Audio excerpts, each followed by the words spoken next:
Good morning दोस्तों। स्वागत है आप सभी का एक बार फिर से LNIS के हिंदी यूट्यूब चैनल पर। और दोस्तों एज यू नो हमारी जो ये कंप्लीट रिवीजन इन 30 डेज वाली जो सीरीज है, इसके अंतर्गत दोस्तों आज हम स्टार्ट करने वाले हैं क्लाइमेट चेंज। और क्लाइमेट चेंज दोस्तों यूपीएससी का बहुत ही इंपॉर्टेंट एंड हॉट टॉपिक है। हॉट टॉपिक और इंपॉर्टेंट टॉपिक मीन्स दोस्तों यूपीएससी इससे हर साल सवाल पूछता है। हर साल का इवन कई साल तो दो दो तीन तीन चार चार सवाल भी एक बार में पूछे हुए हैं। और क्लाइमेट चेंज का दोस्तों आज हम पार्ट 1 देखेंगे। और अगर टोटल बात करें तो दोस्तों हम क्लाइमेट चेंज की ना लगभग 6 क्लासेज लेंगे। देखिए इनिशियल जो 4 क्लास है उसमें हम क्लाइमेट चेंज के जो बेसिक कॉन्सेप्ट है, कुछ उसको प्रभावित करने वाले कारक हैं, उसके प्रभाव हैं, कुछ शमन हेतु जो रणनीतियां हैं, इन पर डिस्कस करेंगे। फिर हम भारत को लेकर डिस्कस करेंगे, इंडिया एंड क्लाइमेट चेंज। फिर दोस्तों जलवायु परिवर्तन से संबंधित जो प्रमुख संगठन सम्मेलन है, UNFCCC वगैरह ये है, ये सब हम डिस्कस करेंगे। तो आज हम क्लाइमेट चेंज का जो पार्ट 1 है दोस्तों वो स्टार्ट करने वाले हैं। ठीक है, तो गुड मॉर्निंग। तो देखो दोस्तों यूपीएससी देखो 2020 में सवाल पूछा हुआ है, 19 में पूछा हुआ है, 18 में देखिए कितने सवाल है, 1 2 3 3 सवाल 18 में एक साथ पूछे हुए हैं। 2016 में देखिए 2 सवाल पूछे हुए हैं, 3 सवाल, 2016 में तीसरा सवाल, चौथा सवाल, 2016 में 4 सवाल एक साथ इससे पूछे।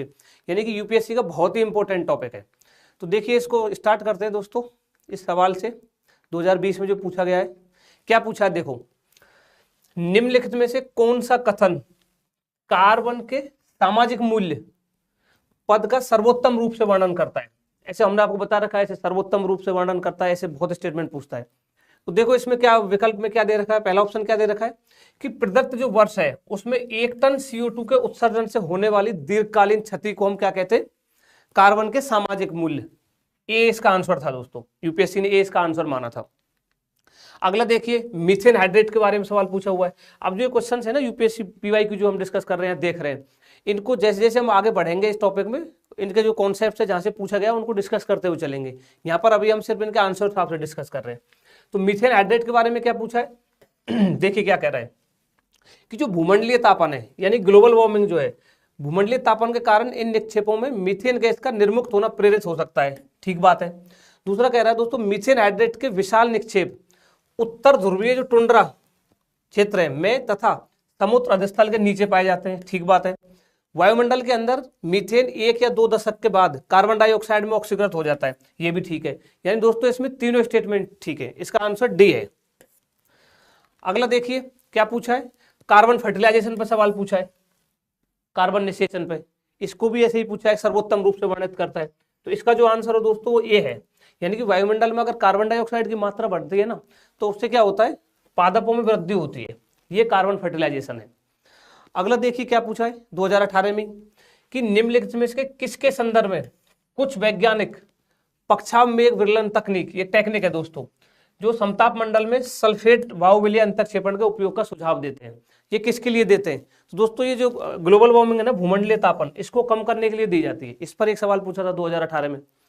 अगला देखिए momentum for change climate neutral now, ये तो करंट अफेयर्स का सवाल है कि यह पहल किसके द्वारा प्रवर्तित की गई थी। तो UNFCCC के द्वारा, UNFCCC के जो सचिवालय है। देख रहे हो कितने सवाल आ रखे हैं। अगला 2016 में क्या पूछा देखो, intended nationally determined contribution INDC, ये हम पढ़ेंगे, डिस्कस करेंगे डिटेल में। INDC पे भी सवाल पूछा हुआ है कि कभी कभी समाचारों में रहता है INDC, ये किससे रिलेटेड है। गुड मॉर्निंग, बी है दोस्तों इसका आंसर, क्लाइमेट चेंज से रिलेटेड है ये। अगला देखिए 2016 में ग्रीन हाउस प्रोटोकॉल पर सवाल पूछा है कि ग्रीन हाउस प्रोटोकॉल क्या है, ये भी हम देखेंगे, कॉन्सेप्ट समझेंगे। इसका आंसर दोस्तों ए है कि यह सरकार एवं व्यवसाय को नेतृत्व देने वाले व्यक्तियों के लिए ग्रीन हाउस गैस उत्सर्जन को समझने, परिमाण निर्धारित करने एवं प्रबंधन हेतु एक अंतरराष्ट्रीय लेखाकरण का साधन है, ये ग्रीन हाउस प्रोटोकॉल है। और देखिए 2016 में और UN रेड प्लस पे पूछा है, हम रेड और रेड प्लस दोनों देखेंगे, ये भी पढ़ेंगे हम। ठीक है, रेड प्लस पे पूछा, क्या पूछा था कि भाई ये रेड प्लस जो है इसकी जो अभिकल्पना है, इसका जो कॉन्सेप्ट है, ये प्रभावी कार्यान्वयन में महत्वपूर्ण रूप से योगदान, मतलब किस रूप से योगदान दे सकता है, ये इसमें पूछा था। गुड मॉर्निंग, कि जैव विविधता का संरक्षण करने में है, ये वन पारिस्थितिकी की समुत्थानशीलता में उपयोगी है, या फिर गरीबी कम करने में भी इसका उपयोग होता है रेड प्लस का। तो ये हम डिस्कस करेंगे, इसका आंसर डी है। 2016 में देखो जो हरित भारत मिशन है ना, ग्रीन इंडिया मिशन, उस पर भी सवाल पूछा हुआ है। ग्रीन इंडिया मिशन भी हम आगे देखेंगे। तो इसका जो आंसर है दोस्तों, इसमें केवल तीसरा स्टेटमेंट सही है कि वनाच्छादन की पुनर्प्राप्ति और संवर्धन करना तथा अनुकूलन जो है एडेप्टेशन एवं न्यूनीकरण मिटिगेशन के संयुक्त उपायों से जलवायु परिवर्तन का प्रत्युत्तर देना ग्रीन हाउस मिशन का उद्देश्य था। ये दो स्टेटमेंट जो है इसमें गलत थे। ठीक है, अगला देखो 2011 में पूछा है, कार्बन क्रेडिट पर सवाल पूछा है। कार्बन क्रेडिट भी हम देखेंगे कि कार्बन क्रेडिट क्या है। अब इसमें पूछा था कार्बन क्रेडिट के बारे में सही नहीं है, ये पूछा है। तो सही कौन कौन से हैं? ये तीनों स्टेटमेंट तो दोस्तों सही थे। और इसमें दे रखा है कार्बन क्रेडिट का जो क्रय विक्रय है ना, जो यूएनईपी करता है, ये यूएनईपी नहीं करता, ये गलत है स्टेटमेंट है, ये सही नहीं है। इसमें कार्बन क्रेडिट पर 2011 में सवाल पूछा। 2011 में एक और सवाल पूछा है कि हाल के वर्षों में मानव गतिविधियों के कारण वायुमंडल में कार्बन डाइऑक्साइड की सांद्रता में बढ़ोतरी हो रही है। तो इससे बहुत सी वायुमंडल, तो किंतु उसमें से बहुत सी वायुमंडल के निचले भाग में नहीं रहती। मतलब ये पूछ रहा है दोस्तों कि जो कार्बन डाइऑक्साइड निकलती है मान लो वायुमंडल में, तो लेकिन निचला जो वायुमंडल का हिस्सा है यानी छोमंडल मान लो, और उसका निचला जो भाग है उसमें वो नहीं पाई जाती है। क्यों? क्योंकि दोस्तों समुद्रों में फाइटोप्लैंक्टन होते हैं, फाइटोप्लैंक्टन प्रकाश संश्लेषण करते हैं और उस CO2 को अवशोषण करते हैं, तो इसलिए वो कम हो जाती है। इसमें 2 आएगा, केवल 2, बी इसका आंसर है। तो ये यूपीएससी PYQ यानी कि दोस्तों हर साल लगभग क्लाइमेट चेंज से सवाल पूछा हुआ है यूपीएससी ने। अब देखिए, अब हम एक अभ्यास प्रश्न से सवाल इसको क्लास को स्टार्ट करते हैं, जिसके अंतर्गत हम कॉन्सेप्ट को समझते चलेंगे। जो अभी PYQ जो हमने डिस्कस किए उनका आंसर देखा है, इनका कॉन्सेप्ट हम अंदर देखेंगे। Good morning. देखो क्या सवाल है कि निम्न 2 स्टेटमेंट दे रखे हैं दोस्तों, कथन 1 दे रखा है और कथन 2 दे रखा है, और नीचे दिए गए कूट का प्रयोग कर हमको बताना है कौन सा स्टेटमेंट सही है। पहला स्टेटमेंट दे रखा है कि जो भूमंडलीय तापन है, ग्लोबल वार्मिंग जो है, उसका तात्पर्य है भूमंडलीय सतही तापमान में वृद्धि। ठीक है। दूसरा, वायुमंडल में जो ग्रीन हाउस गैस है, ग्रीन हाउस गैसेज की अगर सांद्रता बढ़ेगी, उनकी अगर कंसंट्रेशन बढ़ेगी, तो भूमंडलीय सतही तापमान में वृद्धि होगी, यानी वो वृद्धि का कारण है। और हमसे पूछा है कि दोनों कथन, स्टेटमेंट 1 में कह रहा है कि दोनों कथन सही है, और कथन 2 जो है वो 1 का सही स्पष्टीकरण करता है, या फिर दोनों कथन सही है और 2 जो है 1 का स्पष्टीकरण नहीं करता है। फिर पूछ रहा है 1 सही है किंतु 2 गलत है, 1 गलत है 2 सही है, ये हमसे पूछा है। तो इसका जवाब ना आप खुद दोगे। पहले हम इस कॉन्सेप्ट को समझेंगे कि ग्लोबल वार्मिंग क्या होता है, तब इसको डिस्कस करेंगे दोबारा से। देखिए एक और पूछा है कि हरित गृह प्रभाव को कौन सर्वोत्तम रूप से इसकी व्याख्या करता है, ग्रीन हाउस इफेक्ट की। तो दोस्तों हम स्टार्ट करते हैं ग्लोबल वार्मिंग से, और हरित गृह प्रभाव, ग्रीन हाउस क्या है, ग्रीन हाउस इफेक्ट क्या है, ग्रीन हाउस गैसेज कौन कौन सी है, इस पर हम डिस्कस करेंगे। तो देखिए, ये देखो सबसे पहले देखो दोस्तों, थोड़ा देख लेते हैं क्लाइमेट क्या है, क्लाइमेट चेंज क्या है। अब जैसे हमारे, इसको ऐसे समझो, ये दोस्तों हमारी पृथ्वी है, ठीक है। अब हमको पता है पृथ्वी के चारों तरफ वायुमंडल है, ये पृथ्वी का वायुमंडल है, और वायुमंडल में विभिन्न गैसें हैं दोस्तों, ऑक्सीजन, नाइट्रोजन जो भी है। अब पृथ्वी पर जो जीवन है दोस्तों, इन गैसों, जो गैस है, इन गैसों के कारण ही पृथ्वी पर जीवन संभव है, इस वायुमंडल के कारण ही। क्यों? क्योंकि दोस्तों जो वायुमंडल है ना, ये फिल्टर की तरह कार्य करता है। फिल्टर की तरह कैसे कार्य करता है? जो सूर्य से, सूर्य से जो विकिरण आती है दोस्तों, जो प्रकाश आता है, जो यूवी लाइट आती है, अल्ट्रावायलेट रेडिएशन जो आता है, पराबैंगनी विकिरण, उनको ये रोकता है, उनका अवशोषण करता है। समझ रहे हो ये वाला पृथ्वी वाला कॉन्सेप्ट। अब दोस्तों देखो, अब ये तो हो गया जो वायुमंडल है और पृथ्वी का, हमारा जो पृथ्वी का जो कवच की तरह कार्य करता है एक तरीके से। अब देखो, अब क्लाइमेट क्या है, जलवायु। जैसे ये कोई क्षेत्र है, कोई भी क्षेत्र विशेष मान लीजिए, बहुत बड़ा एरिया है, तो उस क्लाइमेट क्या होगा, वहां की जो दीर्घकालीन, ये याद रखना, अल्पकालीन नहीं, अल्पकालिक तो मौसम होता है, और दीर्घकालीन जलवायु दीर्घकालीन होती है। यानी कि जो यहाँ पर दीर्घकालीन मौसमी घटनाएं, जो भी मौसमी, जो वेदर जो फिनोमिनन है, वो दोस्तों उनका जो एवरेज अगर हम निकालें किसी टाइम पीरियड में, तो उसको हम जलवायु कहते हैं, दीर्घकालीन। अब इस जलवायु में अगर कोई भी परिवर्तन आएगा, कोई भी इसमें चेंज आएगा दोस्तों, तो चेंज होने से क्या होगा, सबसे पहले जो क्षेत्र है, जिस क्षेत्र की हम जलवायु की बात कर रहे हैं, उस क्षेत्र का जो तापमान है, टेम्परेचर, तापमान, और दूसरा मौसम चक्र। अब मौसम चक्र में वर्षा, ये सब इंक्लूड है, तापमान और वर्षा चक्र, यानी कि मौसम चक्र, ये इंपैक्ट होगा, तापमान इंपैक्ट होगा और मौसम चक्र इंपैक्ट होगा, जैसे ही क्लाइमेट कोई भी चेंज आएगा। तो ये इसका बेसिक ब्रीफ में इंट्रोडक्शन है क्लाइमेट चेंज का। अब देखो दोस्तों, अब ग्लोबल वार्मिंग को हम समझेंगे, यानी कि जो भूमंडलीय तापन है, ग्लोबल वार्मिंग यानी टेम्परेचर जो बढ़ रहा है वो क्या है। अब इसको ऐसे समझो दोस्तों, अभी हमने देखा कि ये पृथ्वी है, पृथ्वी के चारों तरफ ये वायुमंडल है, अभी डिस्कस किया। अब इस वायुमंडल में अलग अलग लेयर है, पता है हमको, क्षोभ मंडल है, समताप मंडल है, आयन मंडल, मध्य मंडल है, आयन मंडल है, ये सब जो है। अब दोस्तों क्षोभ मंडल के अंतर्गत हम सिर्फ क्षोभ मंडल में बात करेंगे। क्षोभ मंडल में, क्षोभ मंडल के अंतर्गत पृथ्वी की जो सतह है, पृथ्वी की सतह के निकट जो औसत तापमान है पृथ्वी का जो भी है, उस औसत तापमान में अगर दोस्तों वृद्धि होती है, उसका टेम्परेचर राइज होता है, तो यही भूमंडलीय तापन है, यानी कि यही ग्लोबल वार्मिंग है, जिसके कारण क्या होता है, जो वैश्विक जलवायु का पैटर्न है वो प्रतिरूप परिवर्तित होता है। अब ये कैसे होता है इसको थोड़ा समझ लेते हैं। अब इसको समझने के लिए हमको पता होना चाहिए ग्रीन हाउस क्या है, ग्रीन हाउस इफेक्ट क्या है, और ग्रीन हाउस गैसें कौन सी है जिसकी वजह से ये समस्या उत्पन्न होती है। अब दोस्तों ग्रीन हाउस को ऐसे समझो, ग्रीन हाउस क्या है, एक भवन की तरह है, यानी एक कमरा मानो, जैसे ये कमरा है और इसकी जो दीवारें हैं ना वो शीशे की बनी हुई है। और ग्रीन हाउस का मेनली यूज कहाँ करते हैं, जो ठंडे जलवायु क्षेत्र है ना, जहाँ ठंडी जलवायु वाले क्षेत्र है, वहां पर मान लो हमको पौधे उगाने उस क्षेत्र में, तो पौधों के लिए टेम्परेचर चाहिए होता है, बट वहां पर टेम्परेचर बहुत कम है, तो क्या करते हैं, एक भवन बनाते हैं ऐसा शीशे का। इसको देखो इस डायग्राम से और समझो और अच्छे से समझ में आएगा। ये देखो ये भवन बनाया शीशे का दोस्तों। अब क्या होगा, सूर्य से जो प्रकाश आ रहा है, सूर्य से जो विकिरण आ रही है, उनका जो तरंग दैर्घ्य है ना, शॉर्ट वेवलेंथ की होती है, ठीक है, लघु तरंग दैर्घ्य होती है। तो ये शीशा जो है, या यहाँ जो अब इसको ग्रीन हाउस से भी जोड़ लेंगे अपन, ग्रीन हाउस गैसेज, या शीशा है या जो ग्रीन हाउस गैसेज है वो इसको इंटर तो करने देती है, सूर्य के प्रकाश को इंटर कर गया इसमें ग्रीन हाउस में, लेकिन यहाँ पर टेम्परेचर बन गया, तापमान, अवरक्त प्रकाश, इंफ्रारेड लाइट जो है। अब ये जब, और ये इंफ्रारेड जो है ना, इसकी जो तरंग दैर्घ्य है ना, ये लॉन्ग वेवलेंथ होती है, दीर्घ तरंग दैर्घ्य वाली होती है। तो यानी ये लॉन्ग जो शॉर्ट वेवलेंथ है, लघु तरंग दैर्घ्य, उसका एंट्री तो करने देता है, बट इसमें जो इंफ्रारेड बनी है, अवरक्त जो प्रकाश का विकिरण है, इसको दोस्तों ये बाहर नहीं जाने देता। क्यों? क्योंकि ये इनकी जो तरंग दैर्घ्य है वो दीर्घ है। अब ये बाहर नहीं जाएगा तो यहाँ पर टेम्परेचर मेंटेन रहता है जितना हमको चाहिए होता है। ये ग्रीन हाउस है, देखो इसको देखो, ये देख रहे हो, ये ग्रीन हाउस बना हुआ है, इसको ग्रीन हाउस बोलते हैं। कोई भी जो ठंडा जलवायु क्षेत्र है वहां पर ये है, और हमको पौधे उगाने, ठीक है। अब सूर्य का प्रकाश चाहिए अंदर, हमको टेम्परेचर चाहिए मेंटेन करना है, तो शॉर्ट वेवलेंथ होता है सूर्य का प्रकाश, उसको इंटर करने दे रहा है। इसके अंतर्गत जो इंफ्रारेड बना है उसको ये बाहर नहीं जाने दे रहा है, वापस भेज रहा है। तो ये क्या होगा, यह टेम्परेचर जितना हमको चाहिए वो मेंटेन रहेगा। ये ग्रीन हाउस है। अब इसी ग्रीन हाउस को आप अप्लाई कीजिए पृथ्वी वाले, अब हमारी पृथ्वी पर इसी सेम कॉन्सेप्ट को। कैसे? अभी हमने देखा था ये पृथ्वी है, ये वायुमंडल है, ठीक है। पृथ्वी भी ना, हमारी जो पृथ्वी है ये भी एक हरित ग्रह की तरह कार्य करेगी, ग्रीन हाउस की तरह।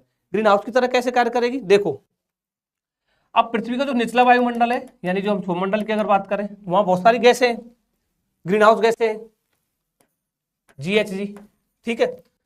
अब सूर्य से जो प्रकाश आ रहा है ये शॉर्ट वेवलेंथ का है, ठीक है, शॉर्ट वेवलेंथ का है, तो इसको तो इंटर कर जाएगा, वायुमंडल को क्रॉस करके अंदर आ जाएगा और पृथ्वी की सतह पर ये पृथ्वी को गर्म रखेगा, टेम्परेचर मेंटेन रखेगा जितना जीवन के लिए चाहिए होता है। लेकिन पृथ्वी गर्म होगी तो पृथ्वी की जो पार्थिव विकिरण है दोस्तों, जो पृथ्वी से उत्सर्जित होती है, पार्थिव विकिरण को ये जब जाएगा तो ग्रीन हाउस गैस जो पार्टिकल्स है यहाँ पर ग्रीन हाउस गैस के, वो इसको अवशोषित कर लेगा और अवशोषित करके वापस पृथ्वी पर भेज देगा, और उससे पृथ्वी का जो टेम्परेचर है, सतह का जो टेम्परेचर है वो राइज होता है। ये वाला है दोस्तों। अब इसको ऐसे समझो, देखो ये देखो ग्रीन हाउस इफेक्ट, वो ये पृथ्वी है, ठीक है, ये सूर्य का प्रकाश आ रहा है, ठीक है। अब कुछ तो most radiation is absorbed by the earth surface and warms it, पृथ्वी को गर्म करती है, आती है और अवशोषित कर लेती है पृथ्वी। लेकिन जो इंफ्रारेड रेडिएशन है जो पृथ्वी से ही उत्सर्जित होती है, जो पार्थिव विकिरण है, ये जब वापस जाती है तो इनका जो लॉन्ग वेवलेंथ होती है, दीर्घ तरंग दैर्घ्य होती है, इनको अवशोषित कर लेती है। यहाँ पर क्या है, ग्रीन हाउस गैसेज पार्टिकल्स, वायुमंडल में जो ग्रीन हाउस गैस है वो पार्टिकल्स इसको अवशोषित कर लेते हैं, अवशोषित करके इसको वापस भेजते हैं और पृथ्वी का जो टेम्परेचर है सतह का वो बढ़ता है। इस तरीके से ये ग्लोबल वार्मिंग का कॉन्सेप्ट है। अब इसको ऐसे देखो, अब ये बताओ, आप खुद ही बताओ, 1 सेकेंड। अगर मान लीजिए नेचुरल हो रहा है, ये जो प्रोसेस चल रहा था बिल्कुल नेचुरल हो रहा है कि जो नेचुरल जो ग्रीन हाउस गैसेज है पृथ्वी के वायुमंडल में, वो ये नेचुरल प्रोसेस कर रही है, तो नेचुरल प्रोसेस कर रही है तो ये बहुत जरूरी है। प्राकृतिक ग्रीन हाउस जो है क्यों जरूरी है? क्योंकि दोस्तों जो पृथ्वी का मेन टेम्परेचर है ना 15 डिग्री सेंटीग्रेड, ये ग्रीन हाउस इफेक्ट की वजह से ही मेंटेन रहता है। अदरवाइज पृथ्वी का टेम्परेचर -20 डिग्री सेंटीग्रेड तक गिर सकता है। तो जीवन को बनाए रखने के लिए नेचुरल रूप में ग्रीन हाउस जो इफेक्ट है जरूरी है। बट अगर आप खुद ही बताइए, अगर मानव उत्सर्जन द्वारा, मानव द्वारा सृजित जो ग्रीन हाउस गैसेज है, इनका कंसंट्रेशन अगर बढ़ जाए, इनकी सांद्रता बढ़ जाए, तो क्या होगा? जो अवरक्त विकिरण थी, इंफ्रारेड जो थी, जो रेडिएशन थी, यानी जो पार्थिव विकिरण थी, उनका अवशोषण बढ़ेगा। क्यों? क्योंकि ग्रीन हाउस गैस की मात्रा भी ज्यादा है, उनका अवशोषण बढ़ेगा, तो अवशोषण बढ़ेगा, वो वापस पृथ्वी पर आएंगी, वो उसको रीइमिटेड करेगा और वापस पृथ्वी पर आएंगी, तो टेम्परेचर और ज्यादा बढ़ेगा। यानी कि ग्रीन हाउस गैस की अगर सांद्रता बढ़ेगी तो ग्लोबल वार्मिंग और ज्यादा होगी। ये इसका, अब ये जो हमने देखा दोस्तों, तो अब इसके साथ साथ हमको देखो, ग्रीन हाउस देख लिया, ग्रीन हाउस क्या है, फिर ग्रीन हाउस इफेक्ट देखा क्यों कैसे होता है, फिर अब देखिए कि ग्रीन हाउस गैसें क्या होती है। ये भी बहुत इंपॉर्टेंट है, ग्रीन हाउस गैसेज के बारे में भी पूछ सकता है यूपीएससी। इसमें क्या है, सिंपल सा है दोस्तों, हरित गृह गैस का अर्थ है क्या कि प्राकृतिक एवं मानव जनित दोनों हो सकती है। और जो इनका मेन है, देखो ये बहुत इंपॉर्टेंट है, ये अवरक्त विकिरण जो है ना, इंफ्रारेड जो रेडिएशन है, पार्थिव विकिरण जो है, उनका अवशोषण करती है, उनका अवशोषण करती है और उनको पुनः छोड़ती है, रीइमिट करती है।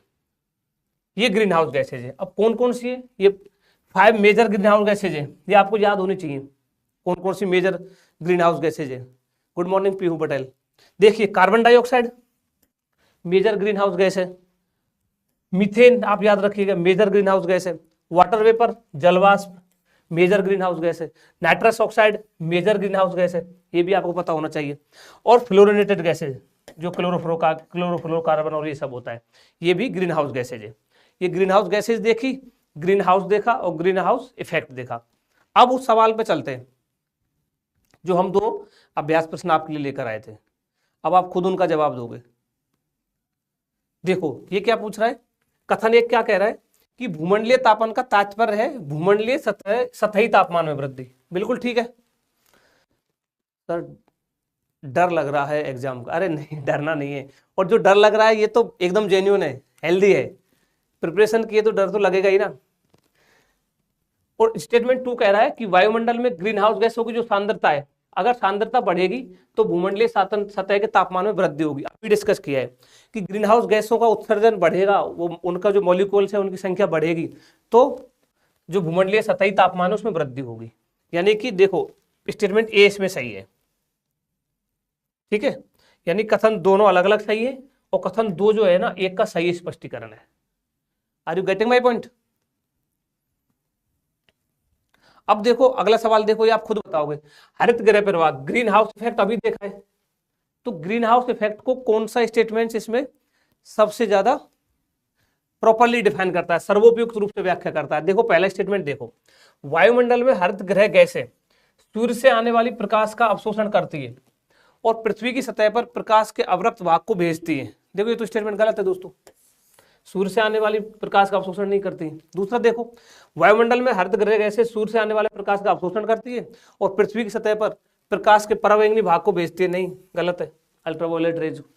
तीसरा देखो, वायुमंडल में हरित गृह गैसें पृथ्वी की गर्म सतह से मुक्त जो अवरक्त विकिरण है सॉरी जो इंफ्रारेड है उसको अवशोषित करती हैं। बिल्कुल ठीक बात है। और तब हरित गृह गैसें अवशोषित अवरक्त विकिरण को चारों दिशाओं में पुनः विकिरित करती है। अभी देखा, जो पृथ्वी से उत्सर्जित हो रही है इंफ्रारेड, उनको अवशोषित करती है और उसको वापस छोड़ती है, जिससे पृथ्वी का तापमान पर प्रभाव पड़ता है। सी स्टेटमेंट सही है इसका, ठीक है। ये देखा दोस्तों, अब हमने ये देख लिया। इसके साथ साथ दोस्तों हमको ना इसमें ग्रीन हाउस देखा, ग्रीन हाउस इफेक्ट देखा, ग्रीन हाउस गैसेज देखी। अब हमको ब्लैक कार्बन भी आपको पता होना चाहिए कि ब्लैक कार्बन क्या है।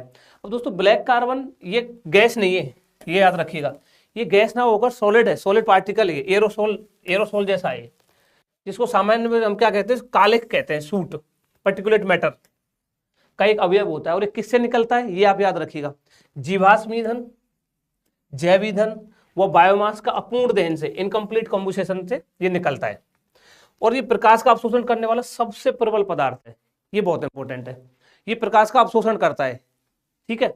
और वायु को सीधे गर्म करने की क्षमता रखता है। साथ ही बर्फ वगैरह जम जाता है दोस्तों, तो ये पृथ्वी की एल्बिडो जो है ना उसमें कमी करता है। पृथ्वी की एल्बिडो में कमी होती है तो पृथ्वी और गर्म होती है, ठीक है। अब एल्बिडो क्या होता है, पृथ्वी के एल्बिडो में कमी की बात कर रहा है कि ये अगर ब्लैक कार्बन जम जाता है हिम या बर्फ पर तो एल्बिडो में कमी आती है। एल्बिडो देखो बहुत सिंपल सा कॉन्सेप्ट है दोस्तों, कोई भी सतह है, मान लीजिए ये सरफेस है, ठीक है। अब इस सरफेस पे तापमान की वह मात्रा, मान लो सूर्य से तापमान आ रहा है, तो जो अवशोषित किए बिना परावर्तित कर दी जाती है, वापस भेज दी जाती है, वो सतह का एल्बिडो होता है। बर्फ का एल्बिडो दोस्तों बहुत उच्च होता है, हाईएस्ट होता है, रॉ आइस जो होती है उसका उच्च होता है, ठीक है। अब बर्फ के ऊपर जब ब्लैक कार्बन जम जाएगा तो क्या होगा, ब्लैक कार्बन की क्षमता क्या है, बहुत ज्यादा अवशोषण की, सूर्य के तापमान की, प्रकाश का अवशोषण की हाईली कैपेसिटी है उसके अंदर, तो क्या करेगा, उस पर जम जाएगा, बर्फ पिघलेगी, ये रहा बर्फ पिघलने का कारण बनते हैं, ठीक है। ब्लैक कार्बन देखा। अब ये है दोस्तों, ऐसा दिखता है, माइक्रोस्कोप से देखे ना इस तरीके का, कहां से निकलता है वो सब हमने देख लिया, कोयला, डीजल ईंधन और ये सब। अगला देखो ब्लैक कार्बन अब जो है ना, अब ये जलवायु को कैसे प्रभावित करता है, ये तीनों पॉइंट आप याद रखिएगा, काफी इंपॉर्टेंट फैक्ट है। पहला तो दोस्तों सूर्य के प्रकाश का सीधा अवशोषण करता है ये ब्लैक कार्बन। दूसरा, जो हिम या मतलब जो बर्फ है उस पर जमकर ये एल्बिडो को कम करता है, एल्बिडो अभी हमने देखा एल्बिडो क्या है, और बादलों के साथ अंतःक्रिया करता है। ये तीन तरीके से जलवायु को इंपैक्ट करता है। ब्लैक कार्बन के साथ साथ अब हमको भूरा कार्बन, ब्राउन कार्बन भी पता होना चाहिए दोस्तों। भूरा कार्बन भी एक प्रकार का एरोसोल है, ये भी प्रकाश को अवशोषित करने वाला कार्बनिक यौगिक है, कार्बनिक पदार्थ है। इसका रंग भूरा पीला होता है, एवं ये भी वही देखो, बायोमास का जलना, औद्योगिक उत्सर्जन, जीवाश्म ईंधन का दहन, इन सब से ये उत्सर्जित होता है, ये आप इसमें याद रखना। और बायोमास के जलने से जिसमें घरेलू उपयोग हो तो लकड़ी को प्रमुख माना जा रहा है, हाँ ये सब इसके वो है उत्सर्जन के स्रोत, कहाँ से निकलता है। सेम यानी कि ब्लैक कार्बन और ब्राउन कार्बन दोनों ही क्या करते हैं, कार्बन का अवशोषण करते हैं, प्रकाश का अवशोषण करते हैं, सॉरी। अब एक सवाल और देखिए, इस सवाल का आंसर आप खुद दोगे, बताइए कि निम्नलिखित कथनों पर विचार कीजिए, वे गैसें जो विकिरण की लघु तरंगों का अवशोषण करते हैं ग्रीन हाउस गैस कहलाती है। क्या लघु इनका अवशोषण कर रही थी शॉर्ट वेवलेंथ वाली का, वही उनको ग्रीन हाउस गैस कहते हैं क्या? नहीं दोस्तों, जो लॉन्ग वेवलेंथ वाली थी ना, पार्थिव विकिरण जो थी उसका अवशोषण करती है उनको कहते हैं। पहला स्टेटमेंट तो गलत है। ग्रीन हाउस गैसों में सबसे अधिक सांद्रण कार्बन डाइऑक्साइड का है, ठीक है। समताप मंडल में पराबैंगनी किरणें जो होती हैं वो ऑक्सीजन को ओजोन में परिवर्तित कर देती है, ठीक स्टेटमेंट है दोनों। यानी कितने कथन सही है, केवल 2 कथन सही है। तो ये दोस्तों आज की क्लास रही, और आज ये है वर्ल्ड ओशियन डे, तो हैप्पी वर्ल्ड ओशियन डे 8 जून को मनाया जाता है, ठीक है। आज की क्लास को दोस्तों हम यही विराम देते हैं, आप अच्छे से रिवाइज करते रहिए और ऐसे डरिए मत, रिवीजन करते रहिए बस अपना। COP28, हाँ COP28 सब डिस्कस करेंगे, ठीक है। Stay healthy, stay happy, thank you.